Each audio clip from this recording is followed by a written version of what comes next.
എല്ലാവർക്കും news first മലയാളത്തിന്റെ പുതിയൊരു വീഡിയോയിലേക്ക് സ്വാഗതം. ക്രിക്കറ്റ് വാർത്തകൾ ആദ്യമേ അറിയാൻ ഈ ചാനൽ മറക്കാതെ സബ്സ്ക്രൈബ് ചെയ്യുക. ഇന്നായിരുന്നു ചാമ്പ്യൻസ് ട്രോഫിയിലെ ഇന്ത്യ-പാകിസ്ഥാൻ മത്സരം. ദുബായിൽ വെച്ച് നടന്ന രണ്ടാം മത്സരത്തിൽ പാകിസ്ഥാനെ മലർത്തിയടിച്ച് ഇന്ത്യ മികച്ച വിജയമാണ് സ്വന്തമാക്കിയത്. ടോസ് നേടി ആദ്യം ബാറ്റിംഗിന് ഇറങ്ങിയ പാകിസ്ഥാനെ 241 റൺസിന് ഒതുക്കുകയായിരുന്നു ഇന്ത്യ.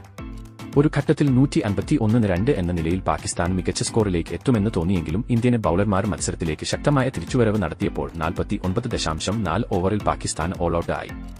41 റൺസ് ഒന്നാം വിക്കറ്റിൽ നേടിയെങ്കിലും അടുത്തടുത്ത ഓവറുകളിൽ ബാബർ അസമും ഇമാം ഉൽ ഹക്കും പുറത്താകുകയായിരുന്നു.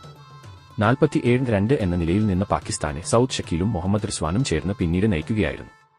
100 റൺസ് കൂട്ടുകെട്ട് പൂർത്തിയാക്കിയ ഉടനെ മുഹമ്മദ് റിസ്വാന് ഒരു അവസരം നൽകിയെങ്കിലും ഹർഷിത് റാണ അത് കൈവിട്ടു. എന്നാൽ തൊട്ടടുത്ത ഓവറിൽ 46 റൺസ് നേടിയ റിസ്വാനെ അക്സർ ബൌൾഡാക്കി ഈ കൂട്ടുകെട്ട് തകർത്തു.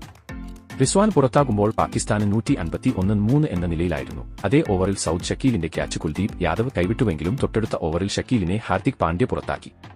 അധികം വൈകാതെ തയ്യബ് താഹിറിനെ ജഡേജ പുറത്താക്കിയപ്പോൾ പാകിസ്ഥാന്റെ 5ാം വിക്കറ്റ് വീണു. പാകിസ്ഥാൻ 15-2 എന്ന നിലയിൽ നിന്ന് 165-5 എന്ന നിലയിലേക്ക് കൂപ്പുകുത്തുകയായിരുന്നു. സൽമാൻ ഖുഷ്ദിൽ ഷാ കൂട്ടുകെട്ട് 35 റൺസുമായി പാകിസ്ഥാനെ 200 കടത്തിയെങ്കിലും കുൽദീപ് യാദവ് ഈ കൂട്ടുകെട്ട് തകർത്തു. 19 റൺസായിരുന്നു സൽമാൻ നേടിയത്. അവസാന ഓവറുകളിൽ നിർണായക പ്രഹരങ്ങൾ ഏൽപ്പിച്ച് ഖുഷ്ദിൽ ഷാ ആണ് പാകിസ്ഥാന്റെ സ്കോർ 241 റൺസിലേക്ക് എത്തിച്ചത്. ഖുഷ്ദിൽ ഷാ 38 റൺസ് നേടി അവസാന വിക്കറ്റായി മടങ്ങി. ഇന്ത്യയ്ക്കായി കുൽദീപ് യാദവ് 3ഉം ഹാർദിക് പാണ്ഡ്യ 2 വിക്കറ്റും നേടി. മറുപടി ബാറ്റിംഗിൽ രോഹിത് ഗിൽ സഖ്യം ഇന്ത്യയ്ക്കായി വെടിക്കേറ്റ് പ്രകടനമാണ് കാഴ്ചവെച്ചത്. ഓപ്പണിംഗിൽ രോഹിത് പതിവ് പോലെ ആക്രമിച്ചു തന്നെ കളിച്ചു. എന്നാൽ 4ാം ഓവറിലെ അവസാന പന്തിൽ രോഹിത് മടങ്ങി. ഷഹീൻ അഫ്രീദി എറിഞ്ഞ ഒരു കിടിലൻ യോർക്കർ. രോഹിത്തിന് ഒന്നും തന്നെ ചെയ്യാൻ സാധിച്ചില്ല. 15 പന്തിൽ 20 റൺസാണ് താരം നേടിയത്. പിന്നീട് ഗിൽ കോഹ്ലി കൂട്ടുകെട്ട് ഇന്ത്യയെ 100 കടത്തി 69 റൺസ് ഇരുവരും കൂട്ടിച്ചേർത്തെങ്കിലും അബ്രാർ അഹമ്മദ് ഗില്ലിനെ ബൌൾഡ് ആക്കി. അതോടെ ഇന്ത്യ 102 എന്ന നിലയിൽ ആയി.